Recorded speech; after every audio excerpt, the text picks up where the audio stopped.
वो मेरे भाई को शहजादा बोलते हैं। मैं उनको बताना चाहती हूँ, ये शहजादे 4000 किलोमीटर पैदल चले हैं और एक तरफ आपके शहंशाह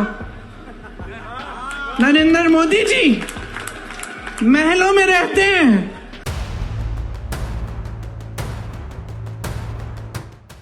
लोकसभा चुनाव के बीच सत्तारूढ़ दल और विपक्ष के बीच आरोप प्रत्यारोपों का दौर जारी है। इस बीच कांग्रेस नेता प्रियंका गांधी ने कहा है कि पीएम मोदी ऐसे शहंशाह हैं जो खुद महल में रहते हैं लेकिन जनता के दुख से उन्हें कोई लेना देना नहीं है।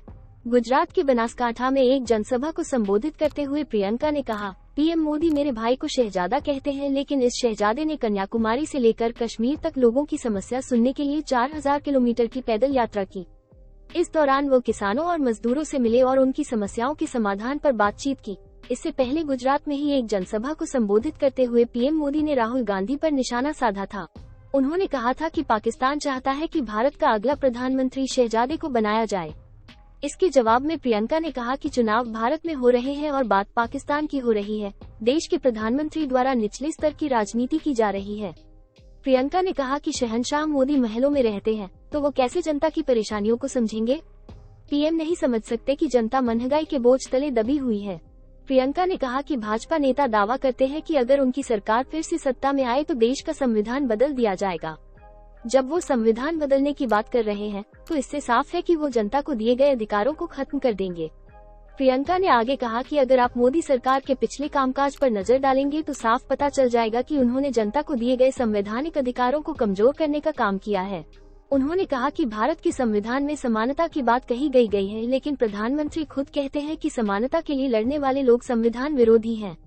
कांग्रेस नेता ने सवाल किया कि आखिर क्यों प्रधानमंत्री गुजरात से चुनाव नहीं लड़ रहे। ऐसा इसलिए क्योंकि उन्होंने राज्य की जनता का इस्तेमाल किया और फिर सब कुछ भूल गए। प्रियंका ने कहा कि आज देश में बेरोजगारी की दर बीते 45 सालों में सबसे अधिक ऊंचाई पर पहुंच गई है। उन्होंने आरोप लगाया कि पीएम द्वारा सरकारी संपत्तियों को अरबपतियों को बेचा जा रहा है।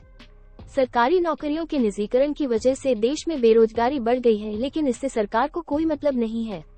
उन्होंने कहा कि देश में सारी नीतियां अरबपतियों के लिए बनाई जा रही हैं। प्रियंका गांधी ने चुनावी बॉन्ड पर कहा कि सरकार द्वारा भ्रष्टाचार के लिए एक नई योजना लाई गई। कभी देश में चोरी छिपे भ्रष्टाचार किया जाता था, लेकिन अब चुनावी बॉन्ड योजना के माध्यम से खुलेआम भ्रष्टाचार किया जा रहा है। इसके बाद भी भाजपा नेता कह रहे हैं कि सिर्फ वे ही ईमानदार हैं और बाकी नेता भ्रष्ट हैं। बनासकांठा में तीसरे चरण के तहत मतदान होना है। इस सीट से भाजपा ने रेखा चौधरी को प्रत्याशी घोषित किया है, जबकि गनीबेन ठाकुर कांग्रेस उम्मीदवार हैं। If you like this video, please like and subscribe our channel. Thanks for watching Samagram.